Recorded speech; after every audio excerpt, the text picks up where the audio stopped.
From the misty Pacific coast to the rugged Cascade Mountains and beyond to the high desert in the east, you are listening to the Oregon First Hunting and Fishing Podcast.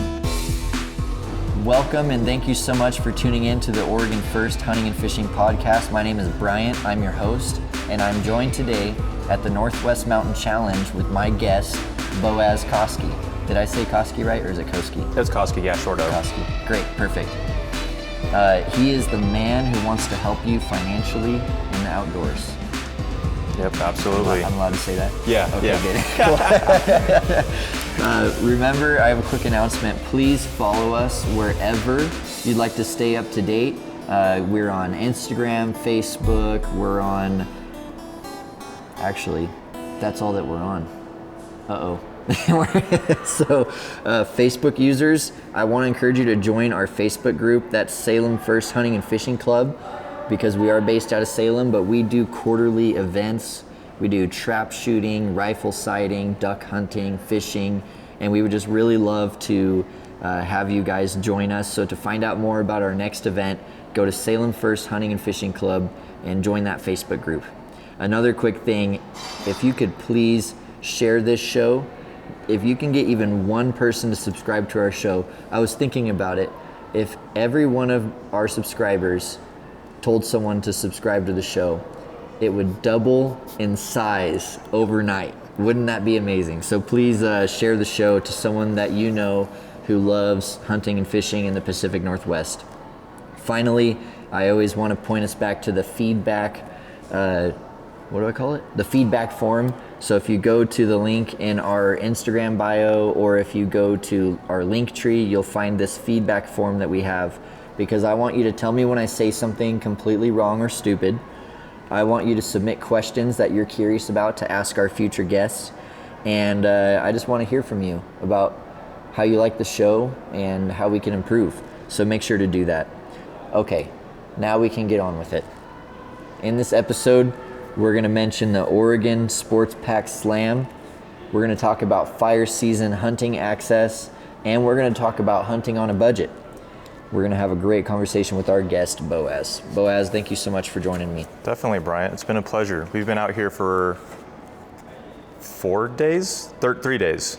You've been out here longer than me because you came and helped make this whole crazy Northwest Mountain Challenge happen, setting up all the targets up on the mountain. And then you've been here as a vendor with Financially Outdoors for this is day number 3. Yeah, this is day 3, because I showed up Tuesday morning because I just drove from Idaho and I couldn't drive all the way in one day, so I spent the night in Sisters. Yep. And I showed up Tuesday morning and then been huffing up and down the mountain every day aside from today. No, I'm going to tear down, so every day. Every day from Tuesday to Sunday. So there's 2 reasons why this episode is in danger. 1, me and Boaz are both pretty tired by now. And 2, there's only 2 of us. So we don't have someone else to bring up the energy. So we're going to have to really bring it, okay, Boaz? All right, that sounds like a plan. This can't be a slog. And I'm not going to say that the topic could easily go, dare I say, boring if we're not careful. So let's keep it interesting, okay? It definitely can. I know, like, because people are like, oh, finances. Like, it's like skeleton in your closet you don't want to talk about, and you want to talk about anything else other than that. Yeah. But as we realize, especially in the realms of today, that it's just about as important as ever, especially when you consider things like cost of living, inflation, and you just want to go outside to like Northwest Mountain Challenge and shoot your arrows with your lads. Yeah. Speaking of financially outdoors, I lost a little bit of money this weekend with how bad I was shooting, and I'm afraid to say it on air, but I lost 6 arrows on the first course to breaking them on rocks, sticking them in trees, and it really showed that I need to practice more. That is true. It was the intermediate course though. Archery Traders, slightly intermediate. Great. I thought that was the pro course. No, pro course, that was pure elevation. Man, so I'm just worse than I thought. I'm not even intermediate, apparently. Jeez. Well, but then we did the Hoyt course yesterday. Yeah. That's more of the beginner It's labeled as the family friendly and the competitive course. So that one's very much like to a standard and to a regulation. You have to see all the vitals, and so we spent a lot of time cutting away the brush around the targets to make sure that there was appropriate shooting alleys for certain targets. Yeah. More straight shots. A little bit more straight shots. We had some, steep elevation like that mountain goat right up there behind us. That was a pretty good one. Yeah, because me and Boaz are sitting in the lodge right now overlooking the mountain of Hoodoo, the main ski area, and there's like several different chutes that go up the mountain, and it is kind of cool because, yeah, part of the Hoyt course you can see the mountain goat right at the top of the hill. Yeah. And so that's pretty fun to be able to see everyone go try to find their arrows when they miss the 75 yard or whatever it is. Well, I think that goat, the Hoyt course and the Archery Trader, they all, no, because we had that elk on Archery Trader, that's right. Archery Trader had a 95 yard elk. Yeah, that was deceptive. Both of our rangefinders picked up 75 and then 100. I think it was 60. Yeah. Because of the bush right in the way. There was a bush that we kept ranging instead of the elk. Yes. And something about the proportions of it made it look like it was closer. It looked, to this day, I will still put money on it was 60 yards by looking at it. Yeah, and then the other part of that, though, when we got down from the mountain and my tail was tucked because of all the broken arrows, I only found solace in the fact that I would not take most of those shots in the field. Absolutely. So it was great for like pushing myself and challenging myself to try. By the end of the shoot, I was getting pretty tired and lazy, and I was starting to let my hold slip, and I was just shooting really bad by the end. But I can find, hope in the fact that like the 95 yard elk, the certain like shots behind bushes and different things. That I wouldn't take that on a living animal, but there's definitely other hunters that were proficient. Even at we saw two guys shooting. What was their 92 yard deer when we shot over from one target to the next? Oh yeah, on the Hoyt course. Yeah. And they just dinked that thing. Yeah. No issue. Yeah. There was a couple of targets like that on pure elevation, which is considered the expert course. You're shooting. The first target's 142 yard buffalo on the pure elevation course, and then you're crawling up the slate hillside, which is just rocky and just falling all over the place. Yeah, and steep. Super steep. It took me and 6 other pretty fit guys 4.5 hours to do the whole thing, and it's only 12 targets. Yeah, it's only 12. I didn't realize that. Yeah, only 12. Yeah, and on the Velociraptor. I remember that because it was getting a little dark on us. Yeah. And one person had a lighted nock and stuck it in there, and I was like, oh, I'm named for that lighted nock, and I ended up actually gliding on his fleshing, which was really cool. Oh, sweet, dude! And in the dark. In the dark, it was relatively steep. About 20 degrees downhill and 67 yards. So the downhill shots and the uphill shots, that's what's great about coming here, is you get to practice those uphill and downhill.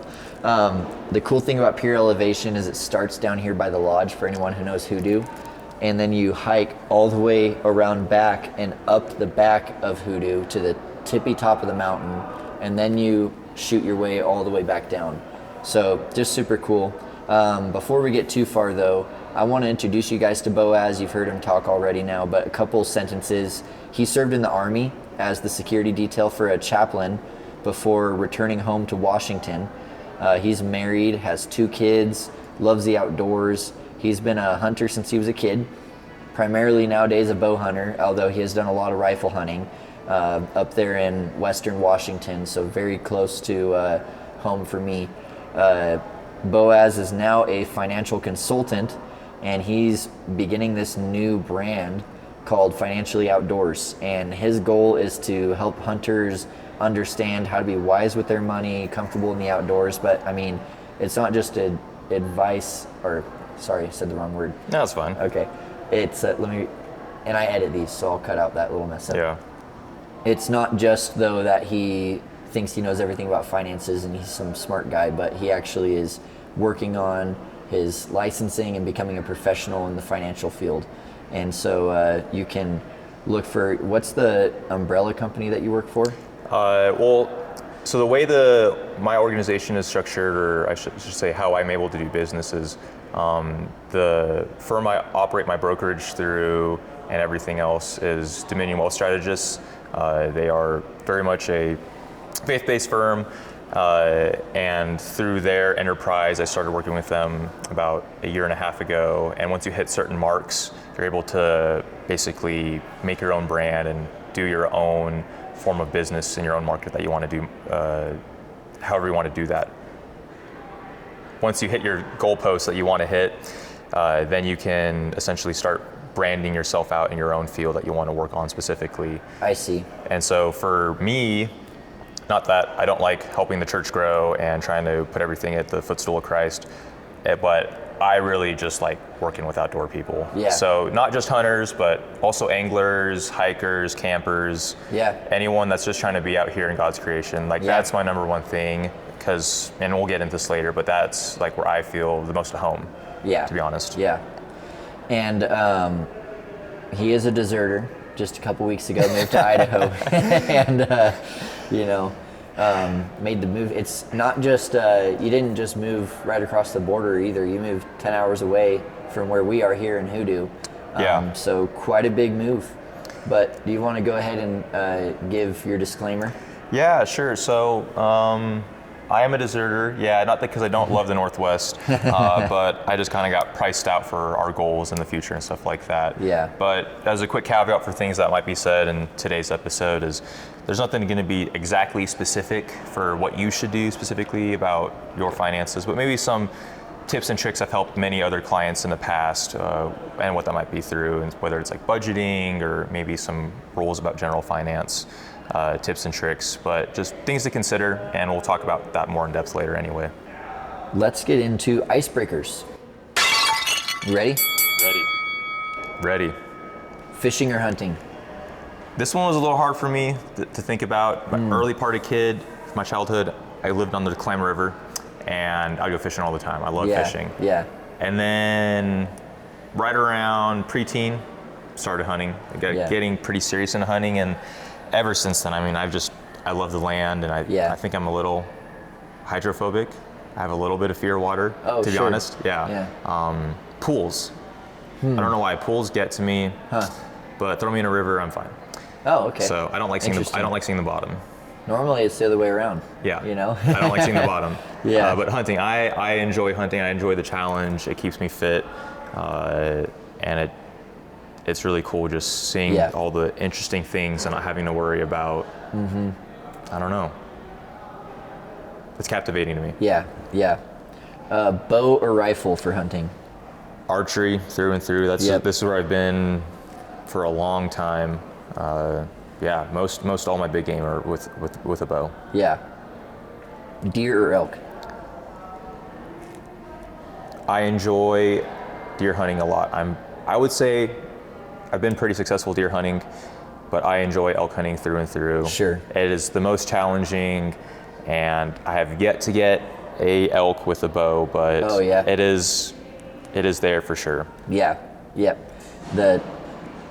That's a very common answer we get from our guests, just because elk are so charismatic and big and huge and loud, and they come to you, compared to like deer. I don't know why it is that I love deer hunting so much. I think it's because it's what I started on. It's really like my roots. And so I've like developed the skills, and I know what to look for and where to go, and figuring them out is like a puzzle. But yeah, I think for me, whatever season it is right now is my favorite season. And so, that's a good way to put it. Yeah, because when it's deer season, all I think about is deer. When it's elk season, all I think about is elk. You know what I mean? Yeah, I think I'm the same way too. Yeah. If I had to pick my preference, I think it would be, if it could always be elk season, then I think that'd be the way for me. Oh, really? So okay. Wow. Okay. So I would hunt it, and I would hike like I did this last year, 7 miles a day, every day, as much as I can. Yeah. Trying to get out find there. The bull. Trying to find that bull. East or west Oregon hunting? I've only ever hunted the West Cascades. West Cascades, so no Coast Range.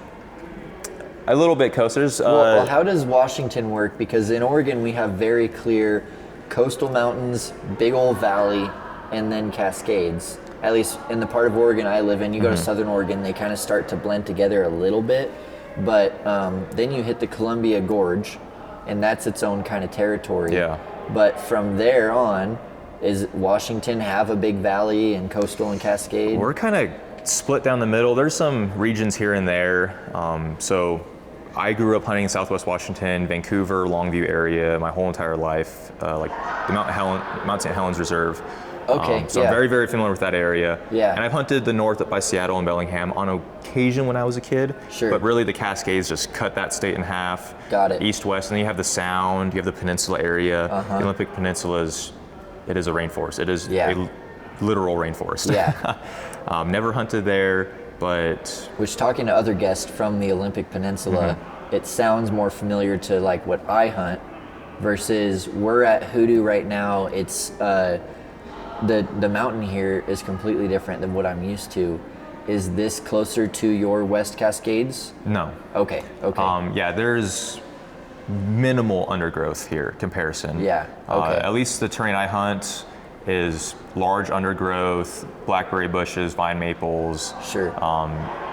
Misamalgamations of different heighted trees, even though, largely warehouser growing up territory. So yeah. You think they'd be uniform, but they just all grow at different heights, and Sure. trees grow on a little later.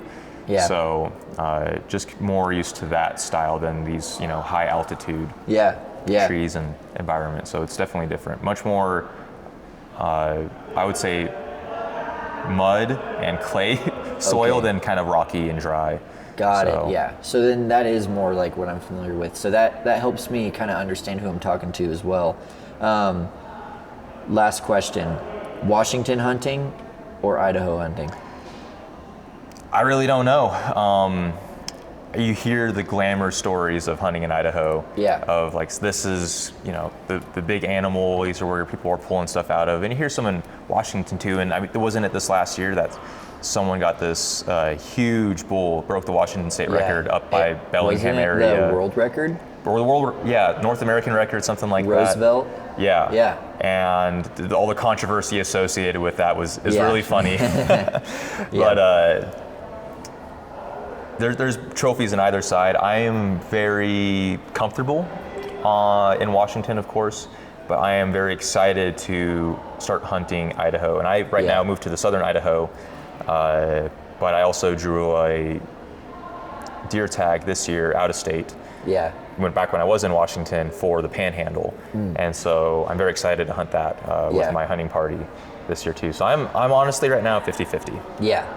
Yeah, at least it's not like you're going somewhere like Arizona where the time of year the deer are rutting is vastly different and things like that, because man, for me, I just can't stand the heat. I'm such a weak baby in the heat. Like even doing these courses out here, it's what, 80s maybe? 80s, maybe 90 one day. Yeah, and to me, that is just hot, brutal. It's part of the reason why I've never been a good fall bear hunter, because I fall apart in the heat, and I don't want to go as far, and I'll sit at a clear cut even though it's the middle of the heat of the day when I should, just because I'm hot. Yeah. So luckily Idaho, at least some of the seasons, it's pretty cold. It's still high desert, it's just going to be different. Big learning curve. Yeah. Should be good. I'm looking forward to it. The cold is going to be, I'm kind of the opposite. So the cold is my weakness right now. Yeah. I got a cold weather injury when I was in the Army, and it kind of tore up my legs nerve ending wise. And so I like the snow a lot. I love tracking in the snow, but I have to do a lot more preparation now than I ever had to before. So I'm optimistic, but a little nervous. Sure. Well, that's the icebreakers. Let's do the outdoors rewind. So we've already talked a lot about the Northwest Mountain Challenge, and it's that time of year where we're practicing our bows. We're getting ready for September. Maybe we're already fall bear hunting. We talked quite a bit about that with Candy in our last episode, though. So I wanted to just mention coyote hunting. And that's something that you've gotten into quite a bit. You've got the full night vision stuff, and you got your friends that you coyote hunt with. Is that a seasonal thing, or does coyote hunting just kind of squeeze in and fill in the blanks? So it can fill in the blanks depending how you want to go about it. In Washington State right now, I know there's some news currently floating around as of, what's this, July 13th. Yep. There's some new legislation potentially limiting coyote hunting in Washington State, but as of prior years, it's typically the winter. So starting January to about March or so, that's peak time to be out there getting for coyotes, because that's when they're doing a little bit of mating, doing a little bit of territorial so it's like expansion. The coyote rut. Yeah. And so you're out there trying to get on a good stalk and set up in a good location, put your call out, do a couple locator calls. If you get a bite, hold tight, and hopefully you can get a shot off if they do come in. That's been the balance for me, because I grew up very traditional, not using calls in general. No deer calls, elk calls, anything like that. Very much hunting the lay of the land and thermals and wind. Because my dad's a little bit older, and a lot older. He's 80, turning 81 this next October, and so that's the style I grew up with. But I've enjoyed it the last 2 years, just putting myself out there in the cold winter. I know I said cold's my nemesis, but it helps me overcome and learn how to navigate my stuff I'm dealing with a little bit better. And I just find a lot of solace and peace out there at night. At night, seeing the stars in the cold, and just being slightly uncomfortable, and just hearing Dying Rabbit number 3 play for 40 minutes, or pup squeal, whatever it might be, whatever you think you can work out. And if it doesn't work out, then you go to your next location. You might spend maybe 5 hours just out there doing a bunch of different stuff, on state land overnight. For me, having a soon-to-be 3-year-old, and now I have a 4-month-old as well, night hunting's great because everyone's asleep. And so my wife's like, I love the winter because you can go out and hunt when everyone's gone, and you can get yours and I can get mine, and and it's great.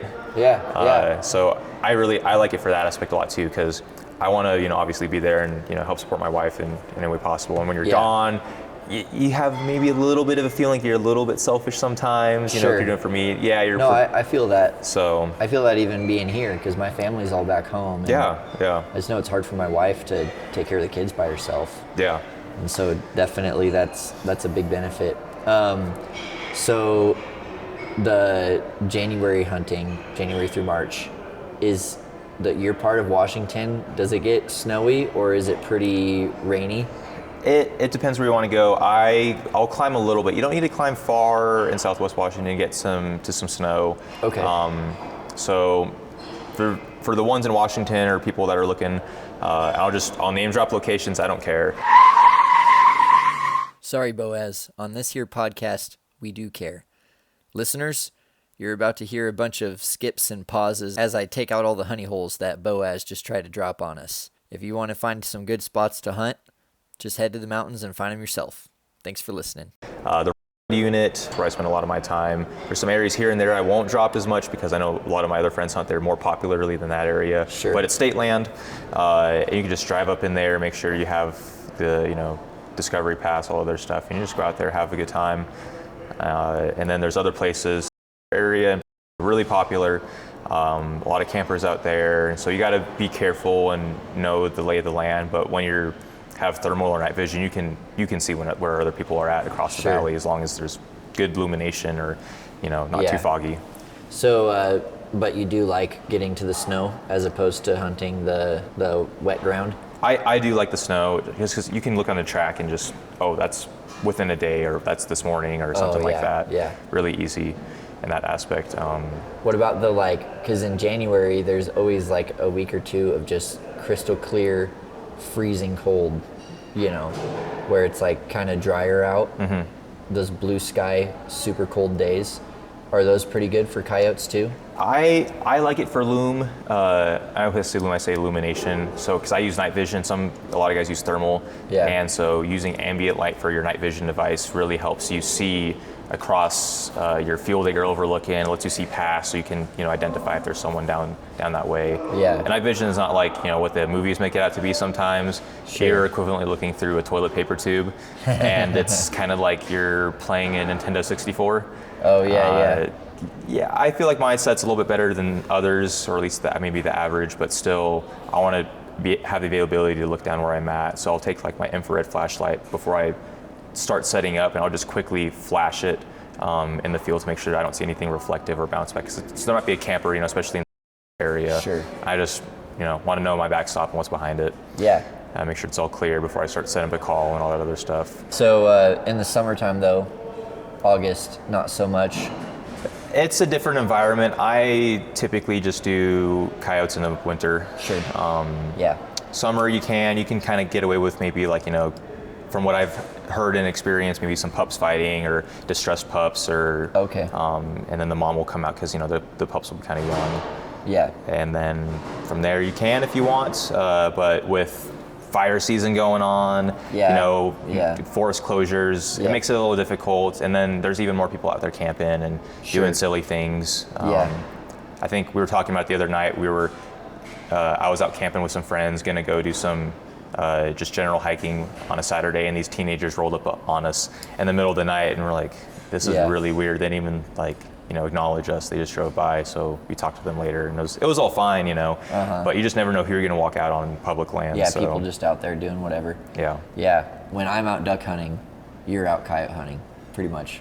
Okay, yeah. Because that's that late winter to the end of duck season. For me, that's when I'm hitting it the most. And so that's like right that January time frame. So it's kind of funny to hear the different things going on in the woods. There's always something to do, Yeah. I've never gone duck hunting actually. Oh, really? Yeah, I wouldn't be opposed to it. Yeah. But at the same time, it's like I see the videos, like the highlight reels, and the highlight reels always look fun. Yeah. Guys just coming out of their blinds and blasting away. Yeah. And I enjoy duck. Duck is probably like my guilty pleasure meat, maybe. Oh, really? Yeah. I love Korean fried barbecue. Oh, duck. okay. It is. Yeah. I know it's not the same exactly, but still though, anytime someone offers me duck, I always take it. Yeah. That dark meat. Yeah, I love that it's like a dark, meaty, like steak meat almost. Yeah, it's good. And I want to bring up now the Oregon Sports Pack Slam, just to remind everybody that we are doing that this year. We were generously given a $500 prize for someone who does this, which it's just for fun that we're doing it. We're not trying, But what you do is, if you fill all 5 big game tags, take pictures, have some witnesses, and go to our application link, and you can fill out that application. You can also fill it out for a friend who might be too bashful to do this, but it's just a fun way to sort of, for me and for us at the show, to meet some other people, but also to recognize people who do that Sports Pack Slam. It takes a lot of effort, a lot of work, and it's a pretty cool feat. So we want to recognize those who do that. Make sure to fill out that application. We're starting off doing only the year 2025, but we may go back in time depending on the amount of feedback we get from this year, and sort of what do you call it? Prorate those past year Sports Pack Slams. Well, here's our look at the news. I wanted to talk about fire season hunting access. This conversation is pretty specific because really each state, and even smaller, each region, each county, they all kind of have their own fire season access rules. And even when you get to the big private landowners such as Weyerhaeuser, Manulife, Stimson, those big private landowners, each of them have their own rules. But even when you get into different regions within, like Weyerhaeuser has different rules in my part of Oregon than it does in Washington. or even Southern Oregon might be a little different. So the rules that I know that I'm going to talk about are the ones that pertain to Northwestern Oregon, where I hunt. It's all that I know. And then also there's different rules for public land, such as BLM versus state forest versus national forest. If you look at how it works, there's two different fire danger systems. There's the industrial fire protection, the IFPL. That is a number system. Starts with, no fire regulations in effect, 0, and it goes 1, 2, 3, and 4. And each one of those 1, 2, 3, and 4 has different stipulations it puts on the private land companies for what they're allowed to do. So for example, in level 4, they're really not allowed to do much at all. But then like level 2, for example, there's only certain regulations, like they can't cut past a certain time, or there's certain closures to different types of vehicles or different types of activities. And so essentially they just get throttled more and more until 4, where it's really like you're kind of shut down for the summer. Yeah. As far as most logging activity. Then for the average camper, hiker, hunter, there's just the public fire danger, which is what we all know, like with Smokey the Bear and the little like what's the word? Not diagram. Dial. The little dial that they put on the main roads going into the woods, and that has the fire level, fire danger, low, moderate, extreme, and those different colors that go along with it. I think it's green, yellow, blue, and red, or something like that. Yeah. But what you do before you go into the woods when you're planning your hunt, like even the day before, you want to look online at the official .gov website that has the public fire dangers. That's really easy to find with just a quick Google search. And then what it does is you can look at this map and you click on the area, or even you can pinpoint where you're going to hunt. And it's slow. It's a slow website. It takes a minute, but then it pops up with the IFPL of that, the IFPL fire protection level for that point that you touch. But then it also opens, you can click the next tab and it opens up the public fire danger. Sounds complicated. It kind of is hard to figure out, but once you've done it, it's easy to figure out. Then the problem is that's only for certain lands.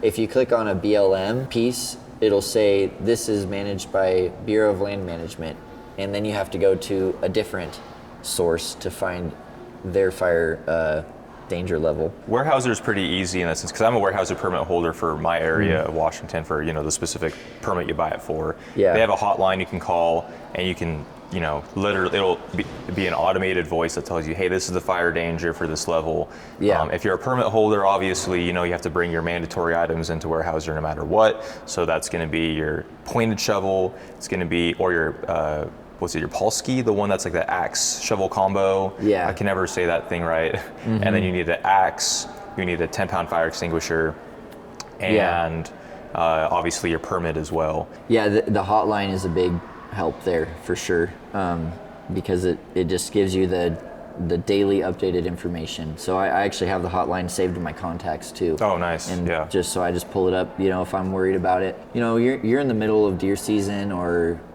it's been raining a ton, like I'm not too worried about it. But when we're getting into bear season in August, but September elk season, and even through half of October where I live, we're still in fire season most of the time, halfway through October. Yeah. Even though we're starting to get rain, we're still in fire season.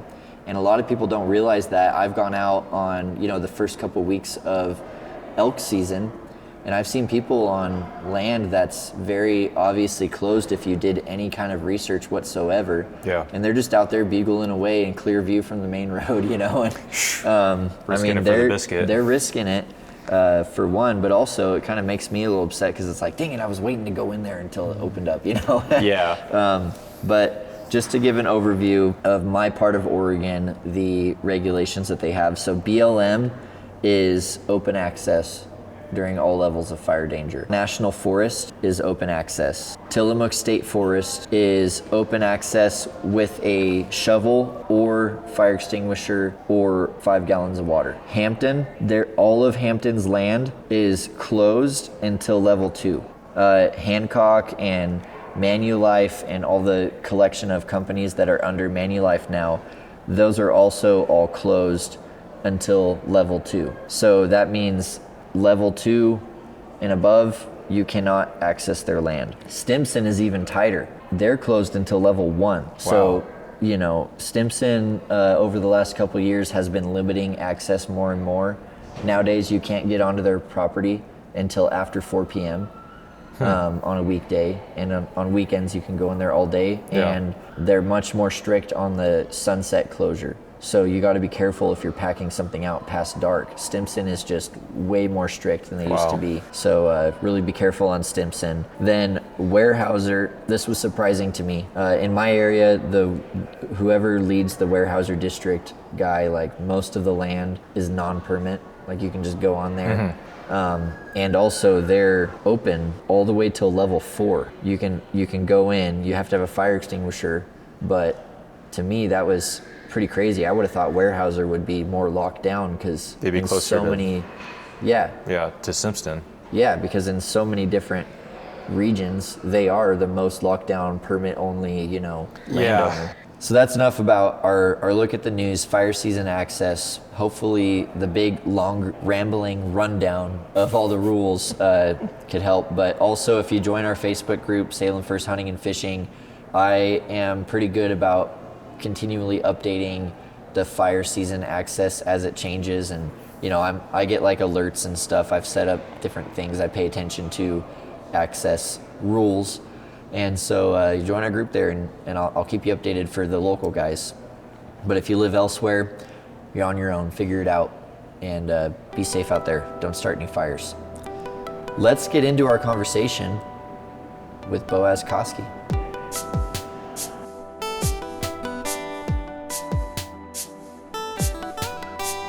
All right, Boaz, it's a big question.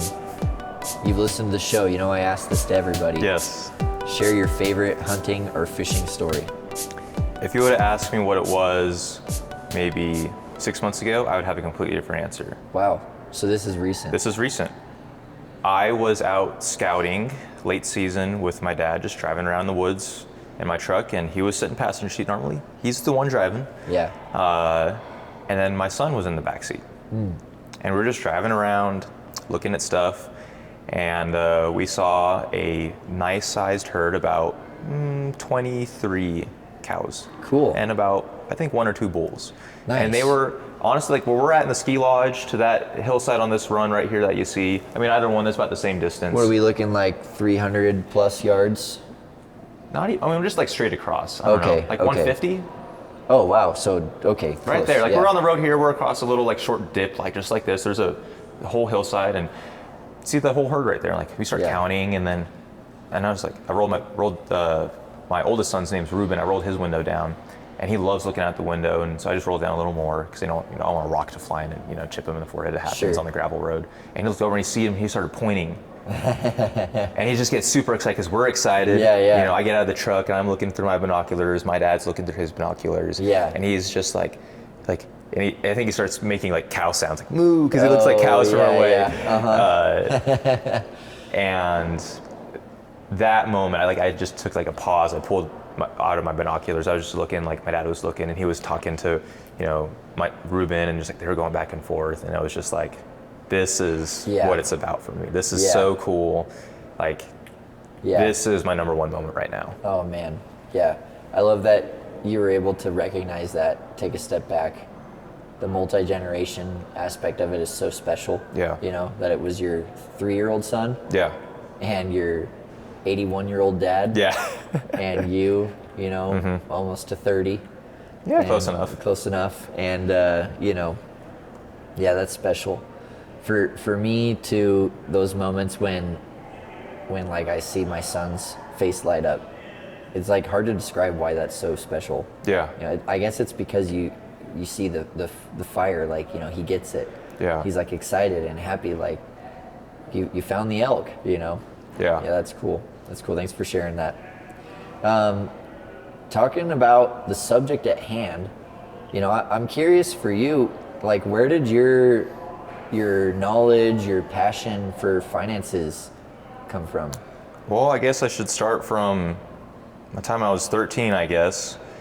So I grew up, like, you know, when going through elementary school, we were a little bit more fiscal with our dollar. Both my parents worked full time.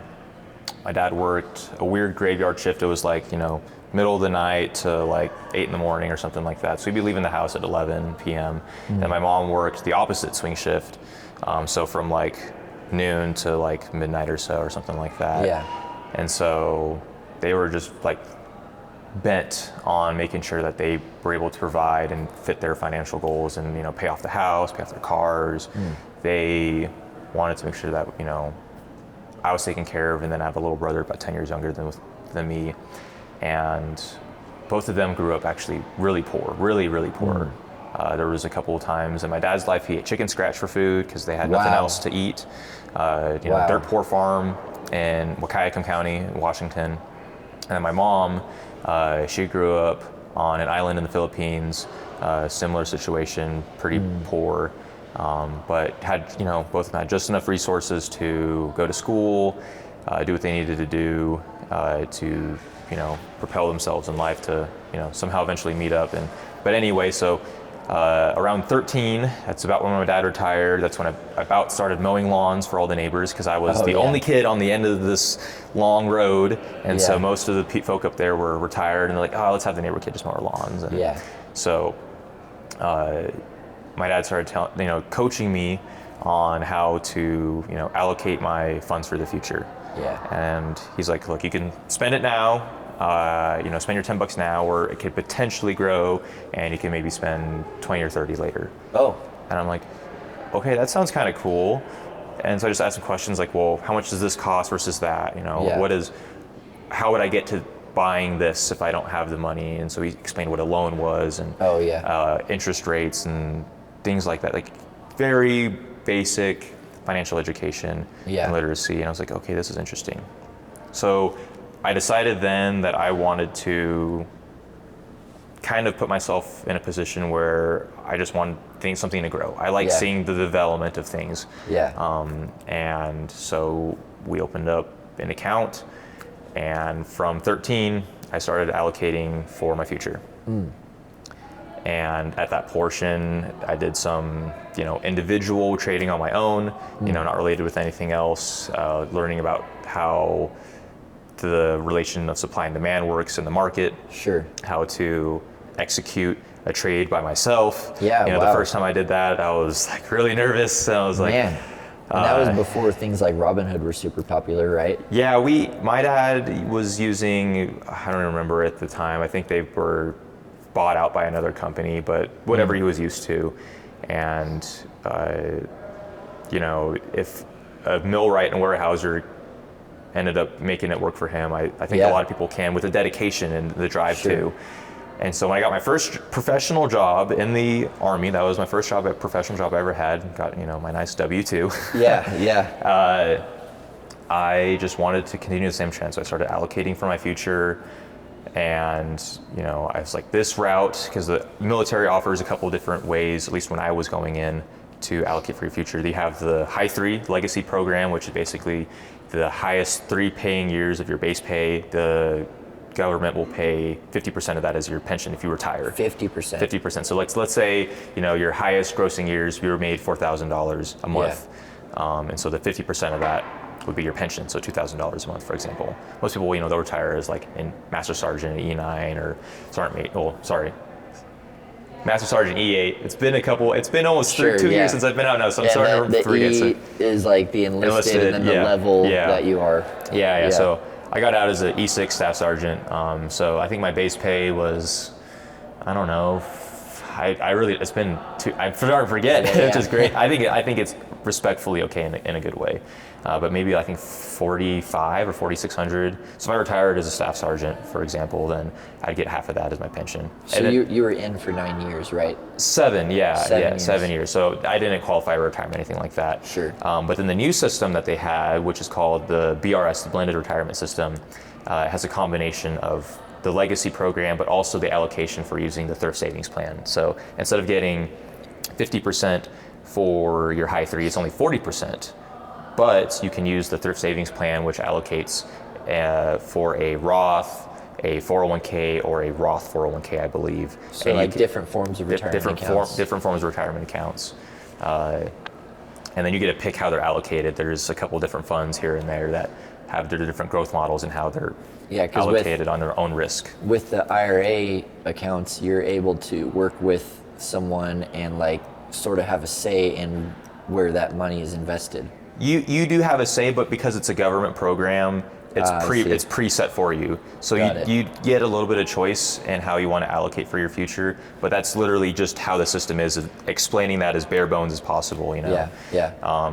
So I decided again, I didn't think I was going to do a full retirement, so I opted in for the blended retirement system for me, and that was my situation that I thought was the most suitable. Yeah. And since I didn't retire, it ended up being suitable for me.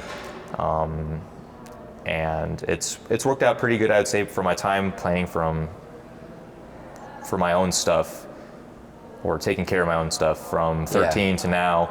I feel like I've done okay. Yeah.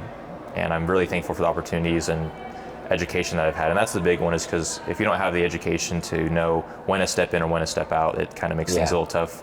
Like when you start archery hunting and there's this huge mountain of things to climb, from learning how to maintain your bow, if you want to start making calls and bugling, to, you know, learning how to stalk an animal and get within 60 yards or 60 meters if you want to go on that side or not.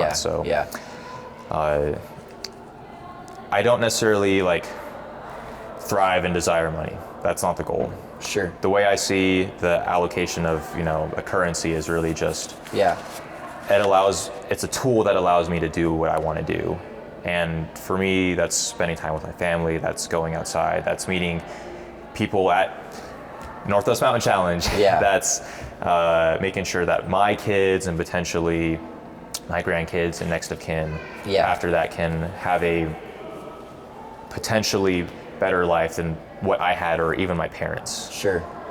And trying to provide that generational aspect for me is what's really nice, because that's multiplying talents, in my opinion. And trying to just. And since your dad, who grew up and your mom, who grew up in great poverty, came together with this like intent to build something, and, you know, like with his investing and working and teaching you to be wise with your money, it's crazy how in one generation you are where you are now. And you know, as much as like both of us are in this place of life where we're young, we have young families, we're doing our best, but we don't exactly have tons of resources. But we're building that, and then to think of how our kids are going to benefit from that, you know, and that's just 2 generations to potential financial freedom for our kids, you know, depending on how well we are raising them up to be wise with their money and what they're going to do with their lives, because we can't control that. Can't. But it is pretty amazing to think of that, you know, where your parents came from to where you are now to what you're planning on building, you know, and so much of that just comes from being wise with your money, and also your intent with what you do with your wealth and how you handle it. I guess going into my next question I had for you, with financially outdoors, you really care, like you mentioned, about those who live their lives in the outdoors, as do I, but you want to fit that niche of like, well, if I can be a benefit to people in their financial lives, but then also we can be kind of like bonded together by our passion for the outdoors, and then it's like this very mutually beneficial relationship there. What do you think is the big problem with hunters' finances these days? clout. Okay. I think it's clout. You don't even need to go any further, but I want you to. But that's not the word or like what I would have expected, but you know what? Yeah, that is super accurate. So yeah, please explain what you mean.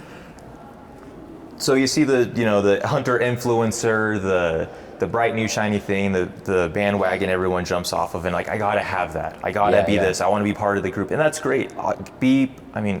That's the veteran community in that show. Like, be part of the group, absolutely. Yeah. But at the same time, like, how responsible are you going to be a part of that group to fit an image? And that's always just going to be a human balance in general. Yeah. And so when a new cartridge comes out, like, it's old news and people kind of, make fun of it, or people die by it, depends, but like 6.5 treatment. We talked about this morning a little bit, Yeah. And some people like love it, some people hate it, and they'll dump their old platform, whatever it is, and they'll go out and buy a brand new, like, Tika 6.5 and whatever, put a Leopold something or another on it. Yep. And before they even fire the gun, they're maybe $1,500 into it. Yeah. Yeah. And to be honest, if you're just starting out, can you even perform to the capabilities of that firearm? Sure. So obviously you should get something you should be able to grow into, especially if you're starting. Absolutely. But $1,500 on a thing you don't even know if you're going to do next year, or use, just kind of sell them. That's where I always engage clients who, regardless of whatever they like doing, like, where is your value in that exchange? Yeah. If you're going to get your value's worth and you think you can potentially trade your way up, or use it to its full benefit, okay. Yeah.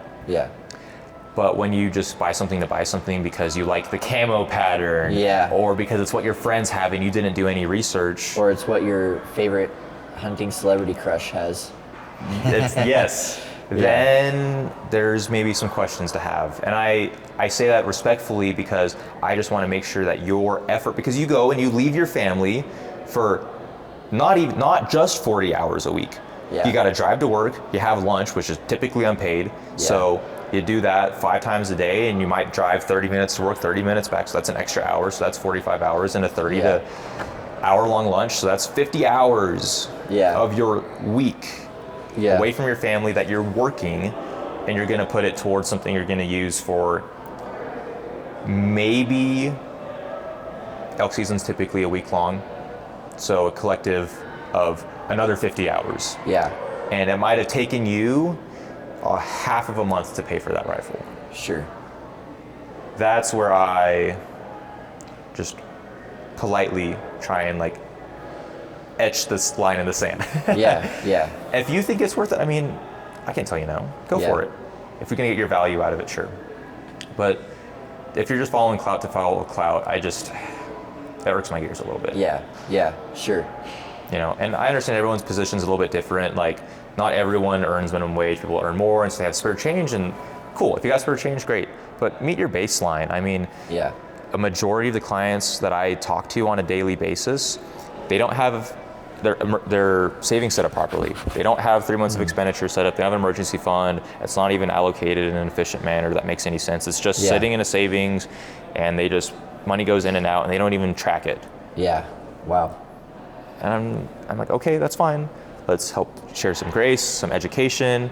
Let's get you set up to where if something does happen, like you need new tires, your washing machine goes out, you got an unexpected medical bill that showed up in the mail because your insurance is being a little wonky, and you got to, potentially pay for $600 for a doctor visit that wasn't technically in their scope of practice. I'd rather you do that and be able to comfortably pay for that technical emergency than, oh, this new Garmin came out and it's better than my last Garmin. That's only 2 years old. I definitely see the value in good equipment. Like, don't get me wrong. Like, I night vision hunt coyote. I wear $11,000 on my head when I do that. But I did my appropriate allocation to, earn the money through other resources. Or, just making sure I budget appropriately. Because that's what I really wanted. And I, talked over with my wife, like, hey, I'm gonna spend $11,000. You okay with this? And she's like, did you do all the things you tell everyone else to do? I was like, yeah. She's like, okay, cool. Wow. That's kind of our limit. I think it's like $300. Yeah, to keep each other accountable. Yeah. Like anything over 300, we're just like, hey, are you cool with this? I'm like, okay, cool. It might be too personal to ask. I can take it out. But do you and your wife share an account? Oh, absolutely. Yeah. Yeah. So I think, and I encourage a lot of married couple to share an account. Yeah. Accountability is huge in a relationship and finances. I saw it my time in the Army, right? So as a religious affairs specialist, chaplain assistant, you deal with a lot of really sticky situations. Yeah. And divorce in the Army is exponentially high. You can find a bunch of studies. The last one I saw, heard, I think was 67% likelihood of divorce in the Army. 67%. Wow. That is, I want to say, double what the national average is. Wow, man. So I've seen a lot of different things when people come into the chaplain's office for counseling, because it's 100% confidential. Like, it literally takes an act of Congress, to my understanding, for that chaplain or religious affairs specialist to break their confidentiality, which is really interesting. Yeah. So people come to you with all kinds of issues, and finances is one of them. Oh yeah. And not being accountable to your spouse because, I spent this, and then you don't show them your. Just share the same account, dang it, come on. Yeah. And plus it makes things easier. It all comes out of one account, you keep it funded appropriately. Yep. You know, like budgeting, savings accounts, taxes. Yeah. I mean, the way I typically make the general suggestion is and this is very general, everyone's situation is a little bit different, but for most cases, if you have, a consistent paying job and maybe some debt here and there, that's fine, but about 1 full month of pay in your checking, because that's your money. You're checking, that money goes there to die. It's the 300, Mm-hmm. It's gonna die and it's gonna go get spent. And then the start of next month, you get paid again.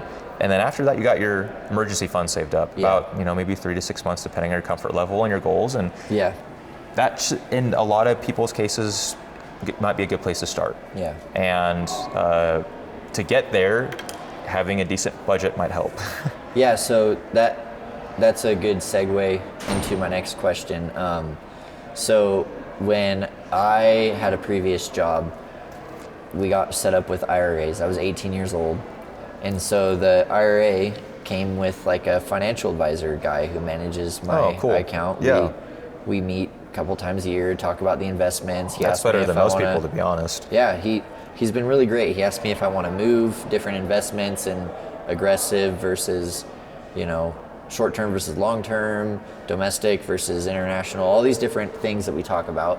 But one of the things he did as a wedding gift when I got engaged was he had a whole meeting with my wife and I, and he taught me this bulletproof budgeting method that was like a fairly modified version of Dave Ramsey. Mm-hmm. So you remember Dave Ramsey has this popular budgeting method where it's you take the envelope, cash, all that different stuff. I'm familiar with the envelope. And for us, we do pull out the cash, and dude, that is such a game changer, because our we sit down at the beginning of every month before we even get paid, and we plan. We do the spending plan. We tell our money where it's going to go. And then at the end of the month, we do the profit or loss cash flow, and we just make sure our bank account and all of our expenditures match what our spending plan had said, and then adjust accordingly for the, at the same time. So once a month we sit down and we do our budget together, and then we pull out our cash. That's our gas, grocery, all that kind of spending that has to happen. Yep. So then when we look at our bank statement, it's in our transactions, it's so clear to know what all of our bills were and what all of our little food and grocery and gas expenses were. Yeah. Anyway, so that's what has worked super well for my wife and I, and I'm so thankful that we learned it from our retirement account guy. Yeah. This fly was getting me. Yeah, it's getting me too. But one of the things I wanted to ask is if you had recommendations on a budgeting method that people could look into or research, maybe something, either it's available online or something that you do that might help people with their family budget. Yeah, and so today's age is really cool because we have a lot of automation, and I like old school in a lot of different ways. If I had my preference, I drive a manual everywhere. not always the choice, not always an availability for that, make, year, model. But it definitely helps when you're just starting out. If you want to leave it that way and stay on automation, which that's what I do, to be honest, then fine. I don't see any reason to harp over something that works for you. Sure. So some people like the money in the envelope method with Dave Ramsey's approach. Some people really don't like it. Yeah. If it works for you, who cares? And Dave Ramsey has become pretty unpopular in recent years. He has. So, but this budgeting method doesn't have to do with like debt or anything, Yeah, other than you're planning to pay your debts because you plan for that. But and the biggest principle right there is just you're pre-allocating where your funds are going. That's the biggest one. Yeah. Rocket Money is an app I personally use. There is always going to be a paid version. I don't really see the need in paying for it because you can get Credit Karma for free, because that's really what it does. It just kind of is a Credit Karma paid version. It'll be annoying the first like 2 or 3 weeks. Just hit, I don't want to pay, just use the regular thing. You do have to link your bank account. You do link the cards you use to it. So if you're jokingly and with love, if you're a tinfoil hat wearer, it may not be for you. Don't worry, Uncle Sam already has your information. If you're not willing to give your church your social security number for the background check when you serve, then you're probably not willing to do Rocket Money, huh? That could be a way to put it. But in there, you can preset your budget, because if you're swiping your card, then it'll automatically get posted to Rocket Money through everything else, and typically post around midnight or something like that with the free version. And you set your budget in the app, which is really nice. And so halfway through the month, you can set a reminder to be like, hey, Boaz, you're 50% through your grocery budget. Oh, but it's only the first week of the month. Yeah. What happened here? So you gotta go back. I look through my expenditures, like, oh wait, no. So sorry, something was misallocated, because sometimes Rocket Money's not perfect in allocating where your expenses were. So you just go in there, change it over, like, okay, no, that's better. Or like, this month in case, for me specifically in July, I've already blown through my gas budget, and I still have 2 more large trips to go through. But I'm tracking it. I'm actively aware that because I'm doing these events, that's part of my budget this month. And in a regular month, I'm going to spend maybe this amount of money in my gas budget. And that little reminder is a good active version of budgeting. I'm a little more passive just because I've been doing it for so long. I know exactly what things should cost. The conjunction with that is like, well, how much should I spend on groceries, or how much should I be spending on gas? And you can just go online and look at a couple of different, I always suggest comparing results, but look at cost calculators in your area for gas, for groceries, even for, maybe even house insurance or renter's insurance. If you could be and that's overpaying. for when you just get started, or if you're moving to a new community, because like for me, I've been doing this for 7 years now. I've been married for 7 years, and that's like, that's what we have done every single month. And so one of the cool things about it, we have our budgeting notebook that we write. On one page is the spending plan, on the next page is our cash flow. I'm able to scroll back to last hunting season and see, okay, in October last year, I had budgeted this much for gas, but I had actually spent this much. Then that's able to inform me. I scroll back to now, and when I'm planning my gas cost for the month, I'm able to, record that value, make a better educated guess, that's even more specific to my lifestyle, but for what you're saying, when you're first getting started out, to be able to look at the cost of living estimates for where you live, and it's really helpful. It is, and I would favor to say that in a lot of cases you can still spend a little bit less. With a little bit of diligent looking around at prices, you can potentially find a better deal somewhere else. Sure. Like in this neck of the woods, you got a couple big grocery distributors. You got Fred Meyer's, you got Winco, you have Costco, you have Walmart. Yeah. And depending on the quality of things you might need, you might shop at one place more than another. And it might also have a brand you may or may not want to. So you might shop at a couple different places. Yeah. But signing up for a coupon book is free. Yeah. Looking at online deals is free. Yeah. And so, your limitation on maybe a recipe might be you need a certain thing, but you have X amount in the fridge, or maybe there's a deal on this big pack of chicken and you don't know how to cook it. Well, YouTube is also free. Yeah. And when I was working my industrial electrician job for a while when I first got out of the Army, My lunch was about $2.26, I think. Yeah. And I eat about 4 times a day, breakfast, lunch, dinner, and supper. And I did that through buying a Costco chicken, beans, corn, and rice. I love rice. I mean, I'm Filipino, so it's kind of guaranteed that I'm gonna love rice, right? Yeah. And that's totally fine. And for me, that was a great meal in the middle of a job where I'm working in confined spaces and welding and doing a bunch of fun stuff like that. And when I'm out in the woods, it's the same deal. Like, I'm gonna still eat the best I can. Obviously, if you're on an animal, I'm not gonna bust out the Nature Valley granola bar. And get after it that way. But still, like, with just a little more care in how you spend your money can go a long way, because there might be a $5 difference in a pack of chicken, but if you're spending that every 2 weeks over the course of a year, that little spend moves the needle a little bit more, and you find another way that moves it a little more. And if you can make that little needle move a little bit more month by month, you can hit those savings goals, you can hit your planning goals, and it just makes things much more diligent and deliberate with your delivery of your own funds. And that's the thing is, what's the quote? I don't even know who it's from. If you don't tell your money where to go, it's going to go where you don't want it to. Or if you don't tell your money where to go, I'll find the quote and I'll cut it in. So, sure. Cutting in now. If you don't tell your money where to go, you'll be left asking where it went. But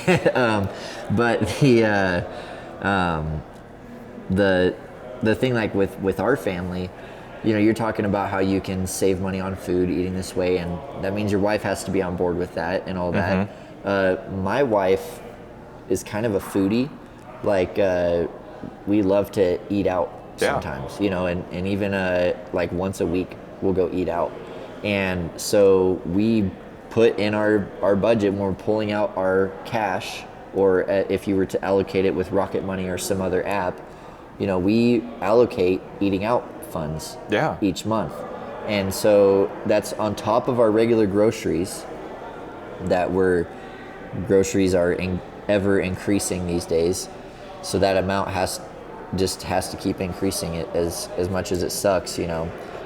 But our eating out budget, we pull out the cash, we stick strictly to that, and we get to eat out every once in a while. And it's just like something that, on the grocery side of things, we're trying to cut and save money, make that as small as possible. On the eating out side, you know, we don't ever like increase that one. It stays the same. So we've been eating out less because it's something that you can adjust. But it's not like we completely sacrificed enjoying food, you know, going out on dates and eating out together. You know, we still go get food. And so it is kind of like a balance where, you know, you can cut and make as many sacrifices as you can, as much as you and whoever you're doing life with is willing to be on that same train with you. But then there's other ways that, you know, as long as you're wise and smart with it and you don't go overboard, you know, you can splurge a little bit and have things that are purely for enjoyment, you know? Absolutely, And that's one thing that some people get misconstrued about people in my profession. Let's just put it like that, I guess. But, you know, they want you to live on beans and rice, as Dave Ramsey would say. Live life like you truly only walk on this earth one time.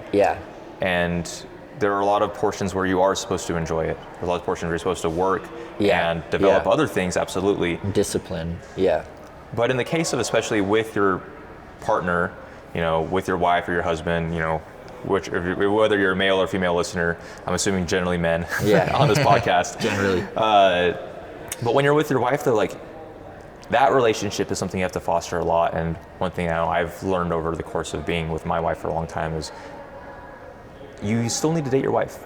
You still need to take her out, speak her love language, whatever it might be. And, you know, if she's a foodie, which mine is too, then that's something you need to prioritize and be diligent on. Because if that relationship starts to crumble or have some questions in there, then that's going to be a bigger headache than trying to budget 50 cents more or $50 more a month. And that leads perfectly into the conversation of hunting responsibly with your finances. So this is an issue in a lot of marriages, and even in mine, and I'm young. I've only been married 7 years. Some people listening to this have probably been married for decades. Yeah. So this might just be a reminder. But in conversations I have with others, and even conversations I've had with my wife over the years, is how easy it is to accidentally be selfish with your family's budget when it comes to being a hunter. And so we're talking about how, like, with eating out, that's something that you and me, we spend money that we on eating out with our wives, that if we were single guys, we probably wouldn't do that as much. We'd be more willing to just let life suck for a bit in order to save up money for certain things. But then we turn around and we drop all this money on hunting, fishing, camping, all these activities that can be, if you don't approach it right, can be extremely expensive and draining on the family's budget. And so that's a hard thing I had to ask myself is, why am I getting mad at my wife for shopping for clothes, which is something that's important to her, but then I turn around and spend a bunch of money on a new pair of binoculars that, really I spent the same amount of money as her, or because we'll get into why I didn't spend way more money than her, because you can on binoculars. Oh, you can. Yeah, but keeping things reasonable, it sort of illuminated this selfishness that you really need to be mindful of. Like, you're sharing this life with someone, and so in your family's budget, you got to be mindful of what percentage of that is going to your toys and your hunting things, because even though this line here, even though hunting is probably the most expensive endeavor someone can do, along with fishing, because man, fishing, boats, kayaks, all that stuff. Hunting, it's guns, it's glass, it's all the super expensive things. It's the survival gear, the camping gear. There is a way to do it all and to do it responsibly. I wrote down, as we were talking, these 3 tips that I follow in order to be able to live this awesome hunting lifestyle. And I hunt a lot, and I enjoy it. I love it. But I don't make very much money at all. And so I want to go through my tips, and then I want you to think of some tips too, in order to share. We'll kind of go off of each other that way. Absolutely. But just to kind of give some context, I work at a church in ministry, and I'm not a lead pastor. Lead pastors don't even make that much money comparative. One thing that really opened my eyes, I never really understood how much money people make in life, what the average household income is. I never really thought of it, because all that I cared about was I work in ministry. I'm not trying to climb a ladder to continually make more and more money. We had the money that we made as our family, and we budgeted, and we were very, very diligent and wise with every cent that we earn, where it goes.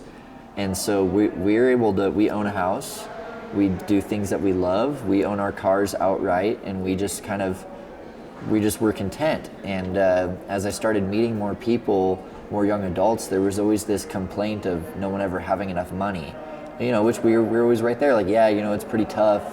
Until one day, I found out how much a teacher makes. Mm-hmm. And teachers are a classic example of, no offense to all the teachers listening, but a lot of teachers are very outspoken about how little money they make, And then I heard how much a teacher makes, and I was like, I don't make that much money. Yeah. And so it really opened my eyes to the fact of and this, when you go into ministry, full-time ministry, you're not doing it for the money. There's con artists out there, and there's celebrity pastors, and there's people who are not a good judge of what it means to the average person who's in full-time ministry. But I just have to completely rely on God for everything. The fact that I even have a savings and the fact that I am where I am financially is 100% God providing for me, and me just trusting that he's gonna provide. Absolutely. And living in faith in that way. So the way that I am able to hunt on a shoestring budget from someone who's not coming from a hunting family, so I didn't inherit any supplies, I had to start from scratch, and continually as I need to upgrade things. You know, my biggest tip I tell everybody is buy used every chance you can. You don't need to go buy the newest, brand new, off-the-shelf bow or rifle, you know? I've bought several used guns. Like, for example, Cabela's has the used gun rack. You can go to a pawn shop. You can go to northwestfirearms.com and have it shipped to an FFL, and it's super easy to do, talking guns. But like, any chance I get, any piece of gear I buy used. And the cool thing is, there are people out there who either, one, they have a ton of money, so they buy the newest thing every year, and it works for their cash flow, it doesn't matter. Yep. Or there's those who are irresponsible with their money, but every 2 years they go buy the newest thing, and then they sell their old thing, and you're able to get like good stuff for dirt cheap sometimes, you know, if you're just patient and you look. So that's my first tip, buy used. I would sustain that. Yeah. That would be my number one as well. Yeah. Maybe with a little bit of caveat, but do your research before you buy the thing too. Obviously the internet, you can find whatever answer you want to find on the internet. Yeah. But seeing a couple of different resources, doing the homework you should, seeing, you know, what 4 or 5 different people say about how to determine the viability of a used item. Like let's take a rifle, you know, how to check the rifling. Yeah. Is there any specific factory nuances with this chassis compared to others? Yeah. And just being aware of those things and going out and checking it out at a pawn shop or something like Northwest Firearms, you know, exchange, then yeah, absolutely, because you can test it out and see where you're at and see if it's actually even something you want to do for one. Yeah. And then 2, it's probably going to be maybe right at that skill set with a little bit of growth, like I mentioned earlier, for you to expand into. And so maybe you really like the rifle, but the piece of glass that came with it wasn't as good. So you use that piece of glass for a whole season and do a little bit more target practice. Like, okay, this isn't exactly what I want. Maybe I actually need a little less magnification. Because for me, like I throw myself in the biggest thicket I can find. Whereas the nastiest draw monster, I can go up and down and skirt around, and that's where I'm gonna be. So I prefer irons a lot of times. And sometimes the irons that are on that rifle may not be the best, or maybe I'll just put a little red dot on it, which I've done in the past, and that's still fine to hunt with. I've been right there in the same boat, because at one point I wanted to get the iron sight scope mounts, you know, where it raises your scope up, but then I learned about how that messes so much with the trajectory of your zero. Your height over bore, all that other fun stuff. Yeah, so it's not, for some people it might work, it's just not really the best way to go. But yeah, that's great, great, what's the word? Case example there of like buying used, is like there's wisdom in it, and you can get something great used. And the other one too, you save hundreds doing that. Hundreds. The other one too, like let's pull up the rifle, because people are going to be concerned about the wear and tear on the firearm. People may not even get past the break-in period on that gun. Like, I know it's a little bit different for each platform, but let's take a pistols, for example. Let's take a Glock. And back in Tennessee, and even now out here in the Northwest, I shoot action pistol all the time. I love shooting action pistol. It's really fun, helps keep my skills generally tailored. And I have one specific Glock. It's all factory, because I like shooting production class. For those that are aware, it's just the factory pistol, no modifications. You use the factory magazine. I have almost 10,000 rounds on this Glock 34. And I've only changed the trigger spring one time. Factory barrel, I've cleaned it, not every time either. I shoot maybe 500 rounds, then I clean it. And I might just get it a little bit lubed on the slide, and that's it. So it gets put away wet. I keep my guns wet. If you judge me, cool, good for you. Some people are dry storage, and that's okay too. But 10,000 rounds, close to, like I think it's actually 9,700. And that's on one Glock. I have 4 that I shoot in numerous capacities. One's limited, one's open. And same with rifles. You know the barrel life of your rifle, and people were like, oh, 1,000 rounds on a 6.5 Creedmoor isn't a long life, and it's not. Yeah. But if you're only shooting your zero box, your confirmation box at the start of the season, and 1 or 2 rounds during the season, that's at most, after the first year of you owning that gun, after you zero it, maybe 20 rounds through it a year. Yeah. Yep.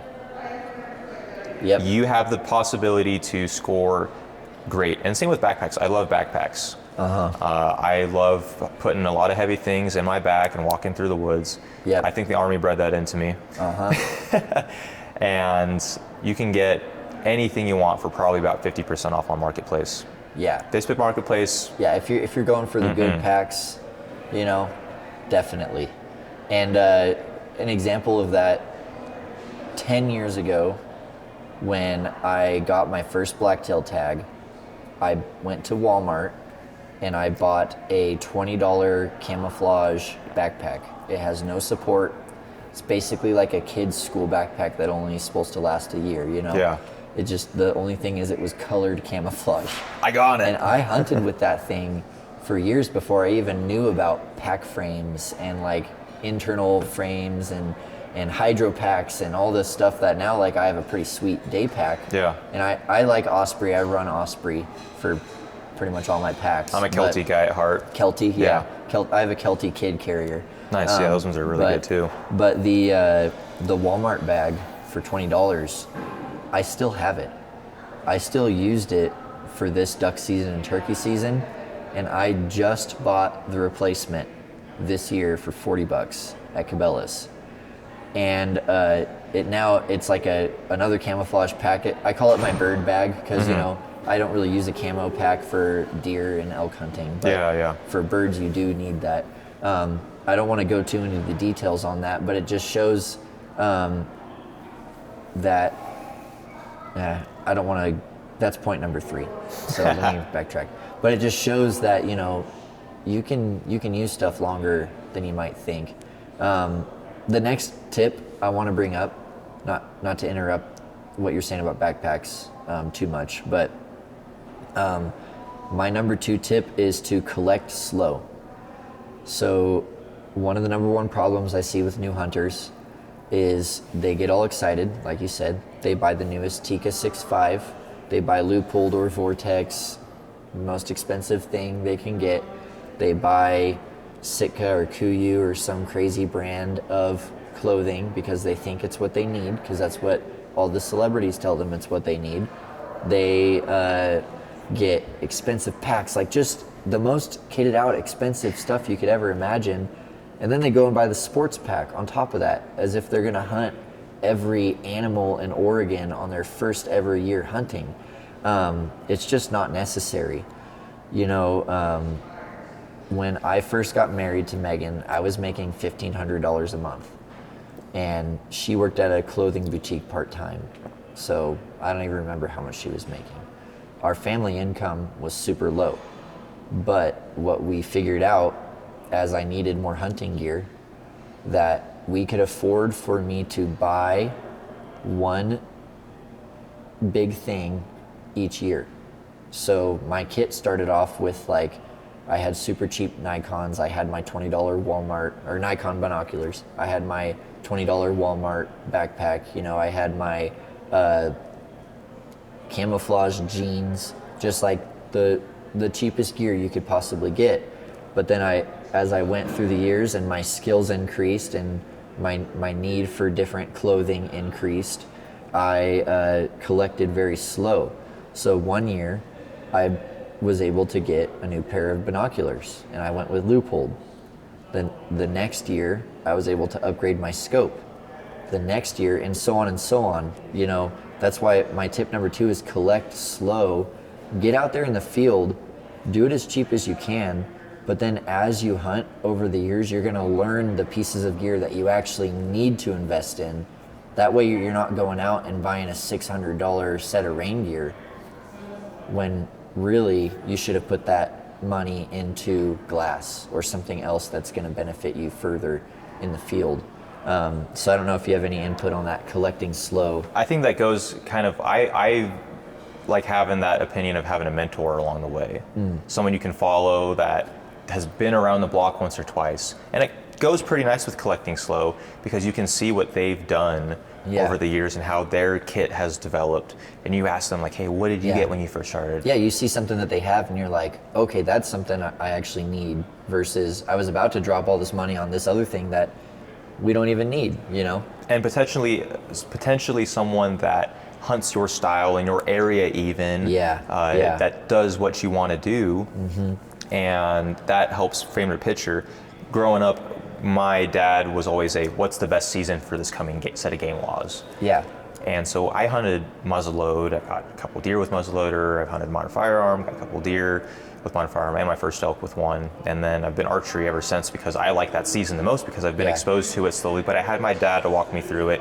And at school, largely a hunting community still, surprisingly, but a lot of my friends hunted. Yeah. And so I would ask them like, what did they do? And we talk at lunch. And about what did they have? How did their dad or mom help them? Pack out their animal or something that was maybe a little bit interesting. Like I remember one of my friends, he was the first one in our grade to get an elk. He was that guy.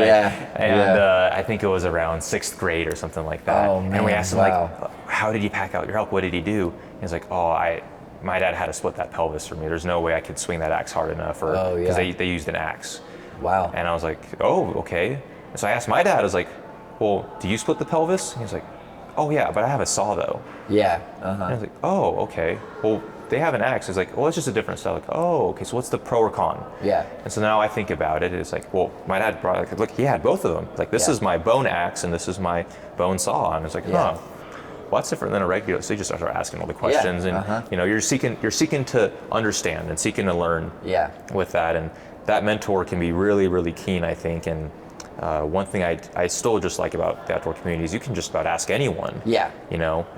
A little less like the internet. Maybe I was gonna say maybe not over the internet isn't always the best interface, because at some point you're asking too many questions. People are gonna get annoyed because you're just a faceless, anonymous person who's trying to get all their secrets and tips. But in person, which is what you're talking about, that's where like the hunting and fishing clubs like ours, or other opportunities for connecting with people like the Northwest Mountain Challenge, that's where it becomes real, and you and me can sit down and we'll just talk, ask each other questions, and learn anything from each other, and we're just willing to share. Absolutely.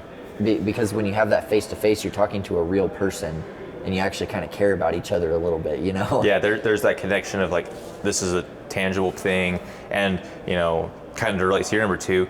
Then you realize like, oh wait, I actually have this old thing. And you know what? I think this might be perfect for you. And so you might get it at a serious discount or even free. You just never know what's going to happen. But I think that's establishing that connection, having a mentor, or not just when it comes to outdoors, but in general, you should have a mentor, in my opinion too. Well, here's a real life example. Jericho, co-host on the show. His PSE bow. Both of us have been kind of like racking our brains about what's going on with it.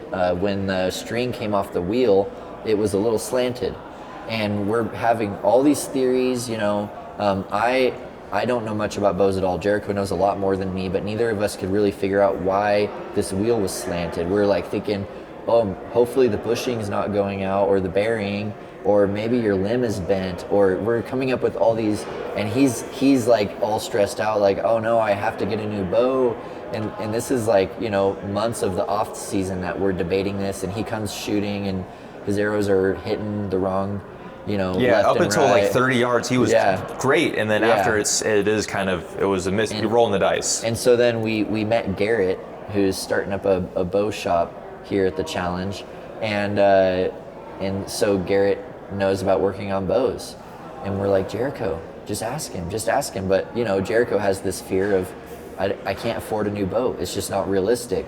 And so if I show this to a pro and he says you can't shoot that bow, it's whatever kind of like fear in asking, which makes a lot of sense because I would feel the same way.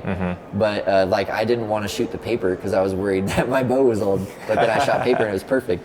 But then he looks at Jericho's bow, he just puts one twist in the string, and it's fixed, completely straight, shooting great. And he killed it on Hoyt. Yeah, he killed it. And so that's another example of like when you have that face-to-face connection and you're willing to even ask the questions and humble yourself and kind of be like, okay, I don't really know what I'm doing, then people want to help you out, and everyone wants to help each other out. So absolutely, I love that tip that you gave too. My third tip, the last one I'm going to bring up, is be content. This is more of a mindset than like an action that you take. Contentment is hugely important just in life in general. Be content with what you have. Do what you do with what you have, and slow down. You know, maybe you don't have the best of the best pack. It's not the perfect backpack. And maybe there's room for improvement, and you hope to have a new backpack, but if you just fixate on that, you fixate on your gear instead of your ability. So like instead of thinking, well, I'm gonna exercise more, that way I'm stronger and I can hold the pack better. Instead you say, or even like the weight of the pack, you know, that might even be better for bows. Like maybe you think, man, my bow's just a little too heavy, I wish it weighed less. And so then you start drooling and obsessing over the next newest, lightest bow. The carbon fiber this, the magnesium that. And so but then in reality, it's like, well, maybe if you invested into your body and your abilities, then the weight of the bow wouldn't matter so much because you're stronger. That contentment with your gear is super important, that you're not just like jumping on the next newest thing or going and spending money beyond what you really should be spending in one season just so that way you can have it before season comes.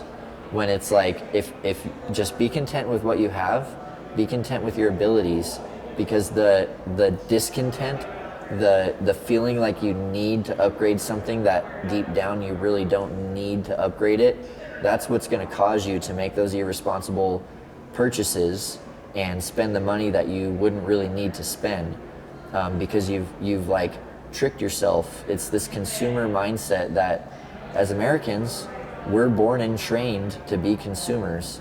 And so we have this consumer mindset where we always feel like we need to be upgrading. It's like, just slow down, take a breath, hunt with it for a year. I love that advice you gave.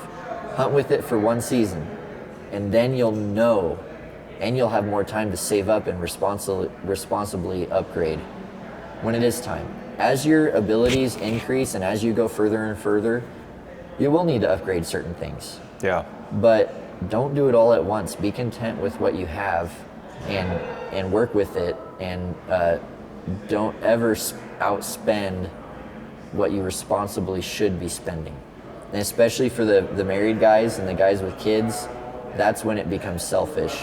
Because if you outspend what your family's budget can afford, you're not just putting yourself in that liability, but your whole family. And that's what becomes a big problem. That goes right into my number 3, break it. Okay. Use it till you break it. I love that. And that's a little bit of, when that. you think it's going to be a liability and a detriment to you, then look at replacing it. Use it till you break it. Yeah. It could be a knife. Obviously, if a knife breaks, and you can maybe tailor out that tip, because some people use it as screwdrivers to, you might turn your 5-inch into a 3-inch, then if you got the skill, great. Or, if it's a Benchmade, then send it back, then they'll fix it, you know. Benchmade's awesome. Yeah. But yeah, use it till you break it. Get the full value out of that thing. Tip. Yeah. And then you know the capabilities of that thing, and if you really like it and you want to buy it again, cool. Yeah. Maybe you won't break it the next time. Yeah, that's great. I'm going to reiterate our points here because we had 5 total. Yeah. Because you agreed with number 1, buy used. Yeah. Number 2, collect slow. Number 3, be content. Number 4, get a mentor. And number 5, break it. Use it till you break it. Great. I love those tips. I think, in my young journey as a poor hunter, that's how I did it. That's how I do it. And so it's good stuff. Thanks. Yeah. Let's get into the real talk now. So this conversation of money, I think that money is one of the most cited reasons for divorce. It's one of the biggest stressors in life. You can't live without it. You just can't. It's you need money. It is a representation of our needs, because we directly transfer the money that we make into food, into housing. Like it is your needs. That is why I can't have the conversation about money without bringing God into it. Like my relationship with money is completely reliant on the Lord providing for me. Like we've heard that people falsely repeating that money is the root of all evil. That's all the time. Well, what the scripture actually says is that the love of money is the root of all evil. And that's means two completely different things, right? Yes. Like money in itself is just an amoral thing. It has two sides, heads and tails. It can be used immorally. It can become a source of greed and lust that people that's all that they want. They just want more and more money, and that's all that their choices are revolving around. But it also can be used for great good. Like it is a need for us in our modern day lives that we live. We're not in a bartering society living off the land. And so that's why I'm perfectly comfortable talking about money and how to be financially prudent and successful. And before I ask the final question of the podcast, I did want to give you the opportunity to share your relationship with money and how God feeds into that and your life as a Jesus follower. For me, money is a tool at the end of the day. It's a knife, it's like a firearm, it's like your camouflage, it's like your truck, it's like the skills you have. Yeah. And it's just a means in which you can transact, exactly like you said, Bryant. Yeah. It is just a tool. It's something I use to help achieve my larger dreams so that, potentially my next of kin, my grandkids, can have a better life, or so I can take care of someone, or if someone needs something. I literally had someone walk up to me when I was in Oregon about a month ago. I was visiting my sister-in-law down there with my wife, and we were stopped by to get some groceries because no sales tax in Oregon. Yep. And so get some groceries on the way out. And this guy asked me for some food. And I just literally thought do you actually, I just wanted to clarify, do you want food? Like, do you want anything in this, like, what do you want in the store? He's like, I just want a slice of pizza. I was like, okay, man. Yeah. Do you just want one slice? He's like, yeah, that's fine. I'm like, okay. And in that transaction, if I'm thinking about money as the root of all evil, then why would I put it in the offering plate? Why would I help this man with it? Yeah. And that's kind of, some people might take that out of context, but I used it for good in this instance because I had $10 in my wallet. Yeah. And I just gave him the change because it's $10. Like, what to me this? And I talked to this guy for a while and figured out his situation, and I was just hoping that maybe I could help him out in some regard. And I just talked to him, and he was like, I'm trying to get a job. I'm like, that's awesome, man. We're trying to get a job at, like, just down the road a little bit. I think it's a good fit because I used to work here before at a similar industry. Yeah. I was like, oh, cool. Well, like, do you need any help of any kind other than that? Like, do you think you could benefit from a budget? And we I literally in Winco talked about, he has 4 line items in his budget. There's not a lot I could do other than I gave him my card and talked with him some more, just trying to get to understand this guy. And it really is something though that can help use to build something else to put at the footstool of Christ. Yeah. Like, hey, I want to help start this charity. Well, to be charitable, you can give time, you can give tools, resource, and for a lot of people, that's just giving money too. Yeah. And they can use that to, go on mission trips, to, redo the floors in the church because it's a multi-use building maybe. Feed people. Yeah. Buy clothes. Help single moms, help veterans, help whoever. And it really is just a tool for what you want to use it for, exactly like you said earlier. And I know at the end of the day that every action that I take I'm going to be held accountable for. Yeah. And so I want to try and use and spend that time for uplifting the kingdom. Yeah. And that's just the way I see it. It's just a tool, and some people get apprehensive about talking about it because they're embarrassed. Yeah. Or they don't like the situation they're in, because a lot of clients, and this does fit a pretty good statistic, you can look online, and the average for consumer debt in the country per household ranging anywhere from $50,000 to $112,000 in consumer debt. So that doesn't include your mortgage. Yeah. Consumer debt primarily includes student loans, credit card debt, car loans, anything that is going to be in that short-term percentage in most cases. And that's a good chunk of change. I mean, that's in many cases a full year of pay. How can we allocate this appropriately to make sure that you can get this taken care of in a way that makes the most monetary sense? Yeah. Let me ask this question. Sure. In that conversation. How do you avoid greed as a person who is into building wealth and helping others building wealth? It's my purpose at the end of the day. I feel like I am a servant to the community. Like that's, I mean, I'm trying to get choked up because that's something I've been passionate about my whole entire life. Yeah. Is about caring for other people. And yeah. I know it may not look like that on the street because I got pretty bad RBF. I really try and like smile a little more the best I can. Sometimes I just don't think about it. But I love teaching people. I love coaching people. Yeah. Like that's why I joined the military, because I cared so much for the people that gave me the childhood I did have between my school, my friends, my parents, my family. And I mean, it was a little bit expected. I'm 5th generation for my family for service for the country and maybe other countries, because both my parents are immigrants. So sure. To belabor the point, but 5th generation military service for my family. And it was never pressured on me. It was just like, you do what you want to do, Boaz.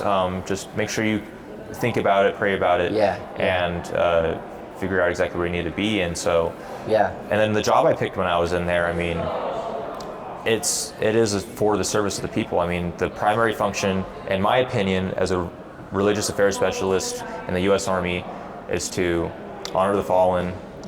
That means coordinating for their memorials, coordinating their funerals, taking care of those families that no longer, in at least my case, no longer have a father, no longer have a dad, no longer have a brother, and how you shepherd them and take care of them to the best capacity that you can and that you're allowed to within the DoD. And it's really interesting in that aspect. And there was so much I learned about people in that sense, because you see them at their most vulnerable, and you just don't want to see them broken. And it's so tough when you're taking care of people and they're just as broken as you are. We're all sinners, and trying to see and hope that they can get better and praying with them is just really a different perspective that I never would have thought any time in my life that I'd ever see.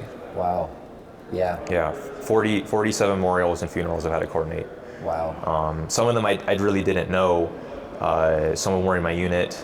But when you're downrange and you are running the main chapel in country in Afghanistan and people die, I mean, they just come through your chapel and you do the service there, you do the ramp ceremony, and you help coordinate for that exchange at Dover a little bit. And when that mortuary affairs team is attached to your unit, you're encompassed with that whole process.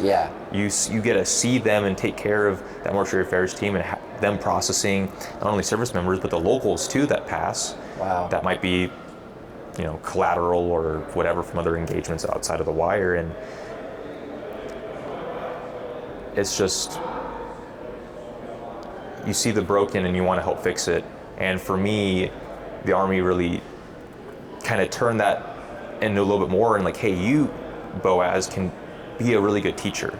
And so when I made sergeant, which is in a leadership position, a leadership rank in the Army, E5, and you are now responsible for training in any capacity that you can be able to. And you even potentially have junior soldiers underneath you now. And not only do you have to train them in their job, but they're fresh out of high school. They're 18, 19, sometimes even 17 if they, that's the way their birthday lines up. And so not only to teach them about their job, but life.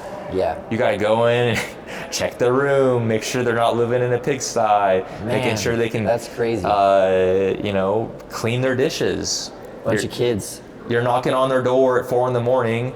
You walk through and you're not necessarily white gloving it, but you're just making sure that you're showing them a way that's appropriate to live. And there's guidelines on how to live in the barracks. And just giving them life counsel on things like, hey, you shouldn't marry that lady you met at the nightclub. you probably shouldn't get a 29% APR on that Camaro. Yeah. You probably shouldn't go out drinking on a Tuesday night, show up to formation hammered at 6 a.m, and then not only for your sake, but because then I also have to sit in front of the first sergeant's desk with you, and then I get reamed, and then he wants me to ream you, and I'm just like, a large portion of leadership philosophy in the military, I don't necessarily agree with it, but there's benefit to it, because group punishment's a thing, and it works in that setting. So your role in the military really was, I mean, as much as the military is serving, it's called service, service member, but you really took that aspect of it to heart deeply, strongly, and now that transfers into the life that you live now, serving others, serving people, like you never stopped, serving. I feel like that's the power of names, and some days I really love it, and some days that I struggle with it. But my name Boaz is a tough name to live up to. Yeah. And just trying to be a good service and a good resource for the public is something I feel like I've been impressed upon from the get-go. Yeah. Even when I had my industrial job, when I briefly got out of the Army, working high voltage 3-phase, I mean, that was a service that helped keep the power on for everything. Like, we were contracted by PGE a lot. Like, they would send their units through our shop, and like this is really cool, like helping to keep the power on, when people have their opinion about PGE, whatever, but power's power. Like, I would rather you shower with hot water than be forced to ration water and have a cup and a ladle, So, because I've done that. And because I've started with financial education so early in my life, and the doors just opened up perfectly, as they always do when you're trying your best to follow the scripture. And it's just like, this is where I need to be, and help educating people about a subject that is really taboo. And I love it so much because, you know what? I don't charge for time. I'm education based, and I'm going to tell you the facts straight. Like, this is where, based off of your situations and your goals, which we'll establish in a meeting, in an intro review, that this is probably the route you should take. You can take it or leave it. I don't care. I mean, I care, but at the same time, like, I'm going to work as hard as you're going to work. If you want to run 100 miles an hour, let's do it. But if you're just taking your time, like, okay, I'll help take my time too. I'll go as fast as you want, and that's fine. I'll match your energy and your passion, and that's totally okay. At the end of the day, I just want to make sure people are taking their appropriate resource and making sure it's allocated toward their goals effectively, and that's the nice portion about it. And if you happen to be overpaying in this, like, let's talk about like insurance, for example, like life insurance or health insurance, or maybe car insurance, or home insurance, renter's insurance. Like this, I'll tell you, like, this is how it's calculated in the industry. If you're overpaying, underpaying, I have access to a brokerage that has a lot of different options, and especially like the life insurance side. We have a health insurance guy on the big firm side, and we'll just tell you straight, like, look, this is the right amount of coverage you need. You're overpaying, underpaying. If you want to swap it out or want to get it, cool. But if you have someone that's relying upon your income, like a wife, some kids, it's something to consider, because I can walk through the woods, and if something happens to me, I at least know financially my wife's gonna be taken care of. What I'm hearing and what you're saying, and maybe this is my perspective being projected, because you answered that all so well and really gave a wonderful look into your mindset of what money is for and how we use it to serve, to build each other up. It's really, you just have to be generous. And the reason I use that word, I think that it is key from what I've studied in scripture about the correct way to handle money, is that God is just looking for people who are going to be generous with what he's provided them with. You even look at from just the very outset beginning call, when God called his people, the Hebrews, that was all founded, that family of God was all founded when he called Abram, whose name was changed to Abraham, out of the desert, And what did he say? He said that you will be blessed so that you can be a blessing to the world. Now that's prophecy for Jesus. And that's where that, Jesus was the ultimate blessing for the world. But when we apply that principle to how we handle money, it's like whenever we're blessed with whatever we're blessed with, whether it is money, and you even expanded it to resources and just what you're able to give as a human being to the world, is that God honors generosity. And if you're generous with your money, then all your needs are going to be met. If you're wise with your money and you're generous with your money, that's the way to go. Yeah. Let's ask this question. We always wrap it all up. This is an outdoor podcast after all. What is your spiritual connection to your life in the outdoors? Like I mentioned before, I started hunting since I was 13. And I took a break when I was in the Army. I spent some time in Tennessee here and there, but it just wasn't my style. When I got out of the Army, like many service members have happened when they do get out, that change in identity was really interesting for me. Because while I was in, I was that care provider. I was that guy that was checking up on people, seeing how they were doing, making sure that they were okay, that they were going to wake up tomorrow. They weren't going to decide to, quit existing. Yeah, talking about suicide absolutely. mainly, talking about bad decisions. Driving their car 90 miles an hour down Tiny Ten Road. If you're in Clarksville, Tennessee, you know the road I'm talking about, and wrapping themselves around a telephone pole. And when you leave, you just kind of don't have that anymore. Yeah. And so I found myself very lost, very overwhelmed, very anxious. Just like in a whirlpool almost. Like I was. Yeah. Someone put that washing machine setting on never ending. Yeah. And it was August. I was officially out of the Army. I've already kind of been on this commander's work release program for about 90 days already. So. Wow.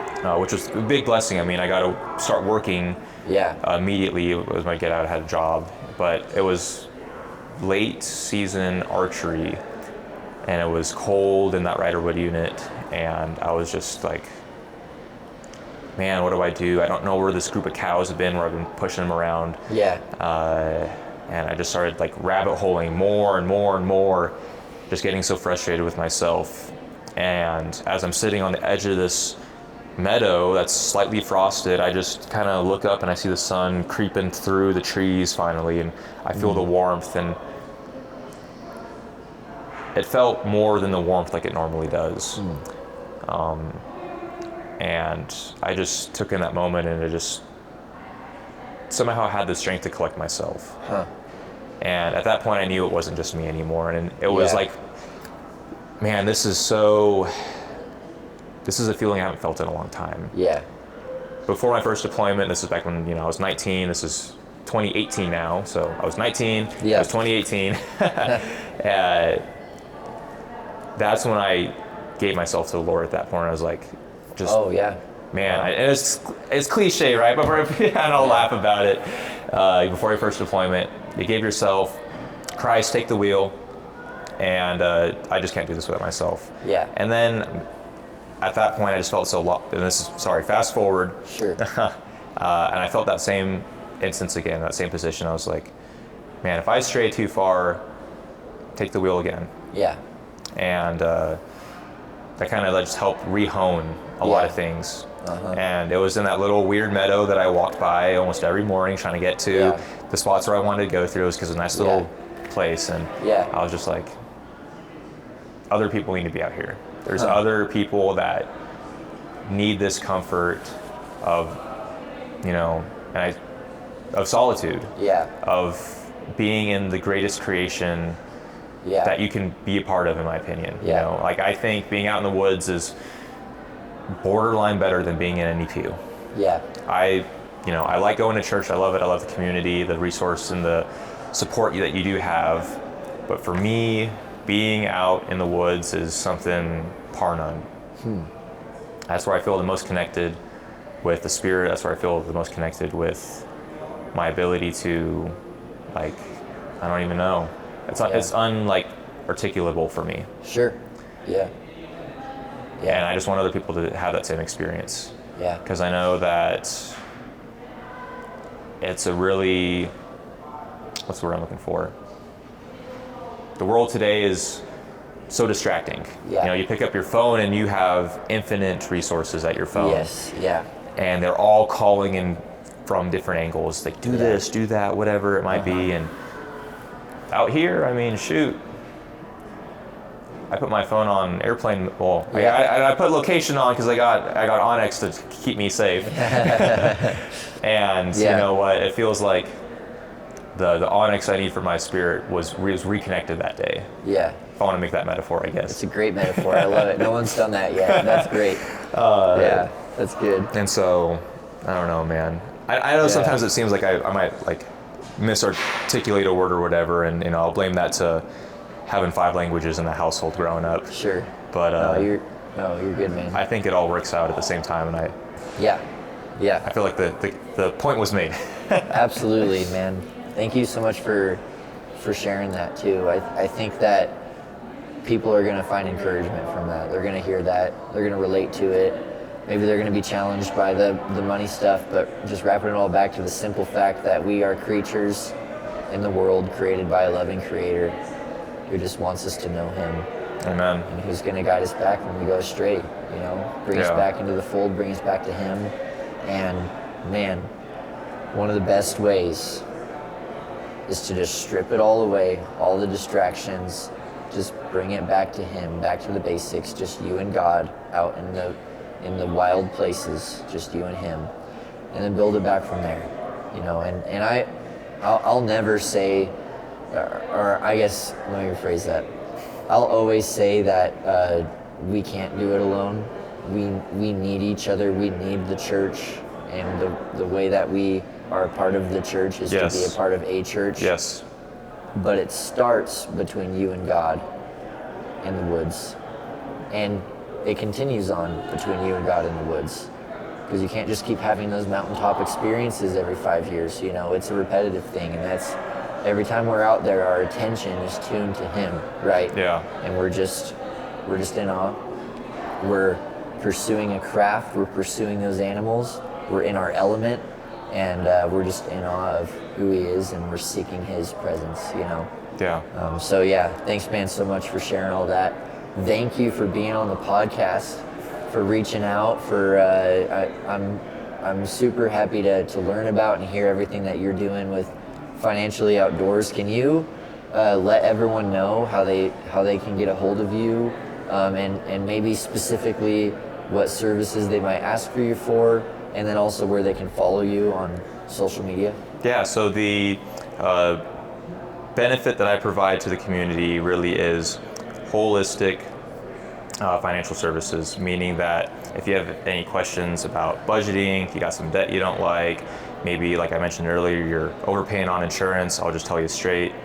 We're also going to talk about planning for your future, whether you're going to be 65, 70, 85, as long as the Lord lets you walk on the earth, And then the other portion of that, once you do build those resources, how do you pass it off to the next generation in a way that makes the most sense to you? Those are kind of the big ways in which I provide my resource, not just for individuals, but also families, of course, and also businesses. Good. Nice. And so, where does someone have to be regionally located to take advantage of your services? So that's the great part, is you can be regionally located anywhere in the United States. Cool. So I have clients in Hawaii, I have clients in Florida, I have a client in Alaska. I don't have anyone in New England area. So hey, if you guys are out there, great, but then, Texas, of course, Arizona, Northwest, obviously, all over the place, anywhere in the United States. The subsections like Puerto Rico, those you got a little bit interesting case by case, but in terms of like helping with budget, you got some that you don't like, calculations for insurance you might want or need or whatever, then those ones are pretty easy. Great. The other place where you can find me, so my website. Sure. Okay, great. Yeah, website is actually boaz.money. Got the domain for it. Surprised it was still out there. I felt like, man, someone didn't take this. Shoot, that's a gimme. That's pretty awesome. boaz.money. That's my booking page actually, so you can see my calendar right there, and you'll see availability. Just change your time zone to make sure it matches for you, and you can book a meeting right then and there.